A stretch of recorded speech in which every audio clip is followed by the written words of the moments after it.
సిఎస్కేకి అయితే భారీ షాక్ తగిలింది. ఇప్పుడు ధోనీకి గాయం అవ్వడం వల్ల 2 వారాల పాటు ఆయనైతే ఈ ఐపీఎల్కి దూరంగా ఉంటాడని సిఎస్కే ఫ్రాంచైజే ఒక ప్రకటనలో తెలపడం జరిగింది.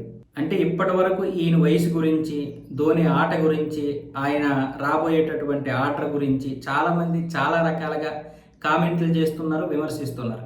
ఈ నేపథ్యంలో ధోని ఇప్పుడు సిఎస్కేకి దూరం అవ్వడం కూడా ఒక షాకింగ్ నిర్ణయమే. 2 వారాల పాటు ఆయన రాడు. ఆయనకి కండరాల గాయంతో 2 వారాల పాటు రెస్ట్ అవసరమని డాక్టర్లు చెప్పారట. ఆ విషయాన్ని సిఎస్కే ఒక ప్రకటనలో తెలిపింది అఫీషియల్గా. ఈ రోజు నుంచే ఐపీఎల్ ప్రారంభం కాబోతున్నాయి. సో మరి సిఎస్కే పరిస్థితి ఎలా ఉంటుందో చూడాలి. ఒకవేళ ధోనిని కేవలం బ్రాండ్ వాల్యూ తగ్గకుండా ఉంచడం కోసమే ఇప్పటి వరకు సిఎస్కే రిక్వెస్ట్ చేసి ఆడిస్తుంది. ఒక విధంగా చెప్పాలంటే ఇది ఫోర్స్డ్ గేమ్ అని చెప్పొచ్చు. ధోని ఇప్పుడు ఆడాల్సిన అవసరం లేదు. ఆయన వయసు రీత్యా ఆయన ఐపీఎల్కి రిటైర్మెంట్ ఇచ్చేయాలి. కానీ సిఎస్కే బలవంతంగా రిటైర్మెంట్ ఇవ్వనివ్వకుండా అలా ఆడిస్తుంది. దీని మీద కూడా చాలామంది విమర్శలు చేస్తున్నారు.